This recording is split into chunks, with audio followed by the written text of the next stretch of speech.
दोस्तों आप लोगों का मेरे चैनल में एक बार फिर से स्वागत है। दोस्तों गणेश चतुर्थी तो हर राज्य में मनाया जाता है, लेकिन मुंबई में इसकी कुछ बात ही अलग है। खासकर यहाँ पर लाल बाग के जो गणेश भगवान हैं, यहाँ पर मनाए जाने वाला यह त्यौहार पूरे भारत में सबसे ज़्यादा प्रसिद्ध है। लोग यहाँ पर गणेश भगवान के दर्शन करने के लिए तरस जाते हैं। कुछ लोग तो ऐसे हैं कि मात्र टीवी पर दर्शन करने से ही खुश हो जाते हैं, क्योंकि वहाँ के दर्शन करना इतना आसान नहीं है। मुंबई में गणेश उत्सव इतनी धूमधाम से मनाया जाता है कि शायद ही कोई त्यौहार ऐसा धूमधाम से मनाया जाता है।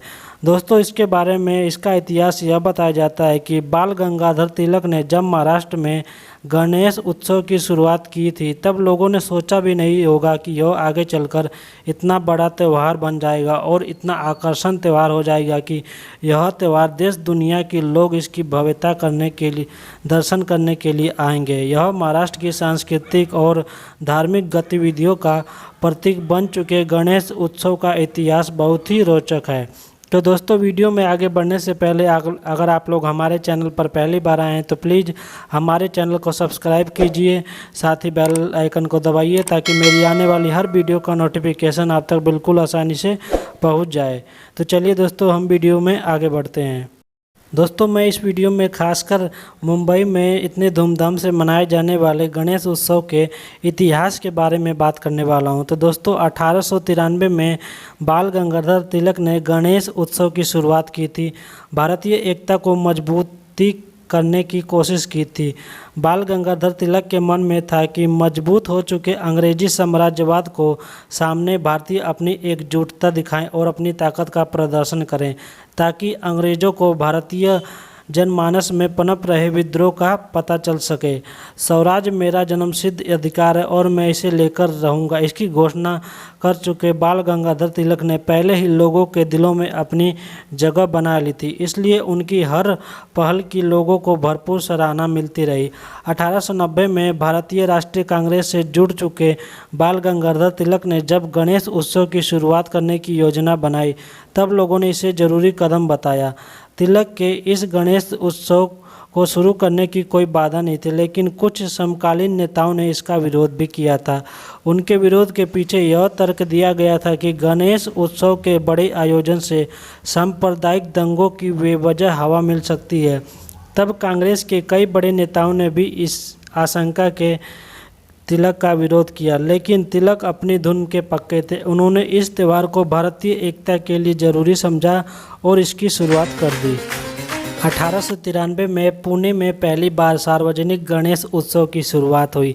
इसके बाद बाल गंगाधर तिलक ने गणेश उत्सव को राष्ट्रीय पहचान दिलाने में सफलता पा ली और धीरे धीरे इस त्यौहार की धमक न केवल महाराष्ट्र बल्कि देश भर में फैल गई। शुरू में महाराष्ट्र में नागपुर, वर्धा और अमरावती के लोगों ने इस त्यौहार को मनाने के तरीके से अंग्रेज़ों के हौसले पस्त कर दिए और तिलक के इस कदम से ज़बरदस्त उत्साह और जोश का संचार हुआ। अंग्रेजी साम्राज्यवाद भी इस त्यौहार से बढ़ती एकजुटता को देखकर सब दंग रह गए। तिलक ने इस त्यौहार को केवल धार्मिक तानेबाज तक ही सीमित नहीं रखा, बल्कि इसका सदुपयोग जन जागृति आंदोलन के लिए भी किया। गणेश उत्सव को आज़ादी के संघर्ष की ताकत दिखाने, जातिवाद और छुआछूत को दूर करने का एक माध्यम भी बनाया। आज़ादी के बाद गणेश उत्सव का स्वरूप बहुत ही बड़ा होता चला गया। महाराष्ट्र में धीरे धीरे इस त्यौहार का स्वरूप आधुनिक और वैज्ञानिक हो गया। गणेश उत्सव मनाने का तरीका इतना रोचक और आकर्षक था कि महाराष्ट्र के सभी धर्मों के लोगों ने इस उत्सव में भाग लेना शुरू कर दिया। हिंदू, मुस्लिम, सिख और ईसाई भी सभी मिलजुल कर इसको मनाने लगे, जिससे इसका स्वरूप बेहद ही सुख हो गया और इस त्यौहार के माध्यम से एकता और भाईचारे का संदेश पूरे देश में फैल गया। गणेश उत्सव के मनाने के दौरान लोगों में शिक्षा और चिकित्सा को भी लेकर खूब जागरूकता फैलने लगी। बाद में चलकर महाराष्ट्र और विशेषकर मुंबई में गणेश उत्सव का त्यौहार बहुत ही प्रसिद्ध हो गया। यह इतना प्रसिद्ध होता चला गया कि लोग देश के दूसरे राज्यों से भी मुंबई घूमने आते, तो यह कहा जाने लगा कि मुंबई गए तो गणेश उत्सव नहीं देखा तो कुछ नहीं देखा। मुंबई में लाल बाग के राजा की प्रसिद्धि इतनी अधिक हो गई कि न केवल देश के लोगों बल्कि विदेशियों को भी इसकी पंक्ति लाल बाग के दरबार में देखी जाने लगी। लाल बाग के राजा का भी अपना एक इतिहास रहा। इसे आज़ादी मिलने से पहले पेरू चाल बाजार के नाम से जाना जाता था, लेकिन बाद में यह किसी कारण से बंद हो गया। इसके बाद नए रंग के रूप में जब यह शुरू हुआ तो अपनी भव्यता के कारण खूब चर्चित हुआ। माना जाने लगा कि लाल बाग के राजा से जो मन्नत मांगी जाती है वह पूरी होकर रहती है। इसके बाद इसे मन्नत का राजा भी कहा गया। यहाँ आकर मन्नत मांगने वालों की लंबी लाइन लगी रहती है।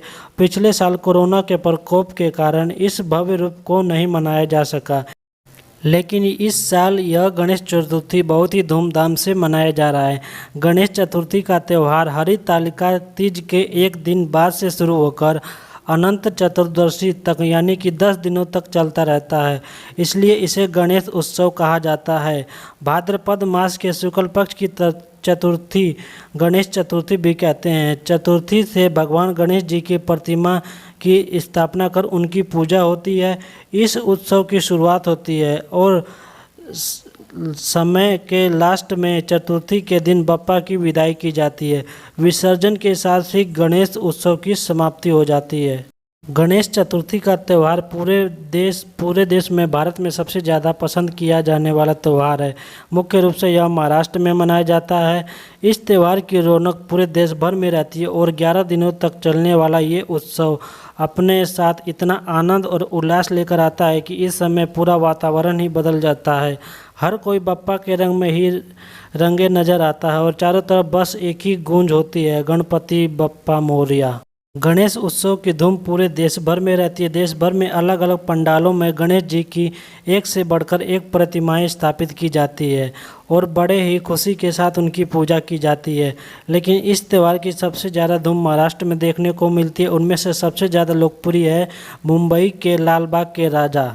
लाल बाग के राजा मुंबई के सर्वाधिक लोकप्रिय सार्वजनिक गणेश मंडल है, जिनकी स्थापना साल 1934 में की गई थी। तब से लेकर आज तक भगवान के कई रूपों में बदलाव आए, लेकिन इनकी महिमा आज तक वैसी की वैसी ही है। ये मुंबई के लाल बाग परेल इलाके में है, इसलिए इन्हें लाल बाग के राजा के नाम से भी पुकारा जाता है। लाल बाग के राजा के दर्शन करना ही अपने आप में बहुत ही भाग्यशाली माना जाता है। माना जाता है कि यहाँ जो भी मन्नत मांगी जाती है वो ज़रूर पूरी होती है। लाल बाग के राजा को इच्छाओं की पूर्ति करने वाले गणपति रूप के में माना जाता है। केवल इनका दर्शन पाने के लिए ही हर साल करीब 5 किलोमीटर से भी ज़्यादा की लाइन लगी रहती है। लाल बाग के राजा की प्रतिमा का विसर्जन गिर गांव चौपाटी में किया जाता है। उस दिन सड़कों पर इतनी ज़्यादा भीड़ होती है कि कहीं भी पैर तक रखने की जगह नहीं होती। भक्तों को जहां भी अवसर मिले सब लाल बाग के राजा की एक झलक पाने के लिए अपने घर की छतों बालकनियों से सब लोग इकट्ठे हो जाते हैं। उस समय वहां पर मौजूद लगभग हर भक्त की केवल एक ही इच्छा होती है, लाल बाग के राजा के दर्शन कर लेना और उनको जी भर के देख लेना। तो दोस्तों, उम्मीद करता हूं कि यह वीडियो आप लोगों को बहुत ही पसंद आई होगी। तो अगर आप लोग हमारे चैनल पर पहली बार आए हैं तो हमारे चैनल ब्रीटेक 54 को ज़रूर सब्सक्राइब कीजिए, साथ ही बेल आइकन को दबाइए ताकि मेरी आने वाली हर वीडियो का नोटिफिकेशन आप तक बिल्कुल आसानी से पहुंच जाए। तो चलिए दोस्तों, हम मिलते हैं आप लोगों को किसी नेक्स्ट वीडियो में।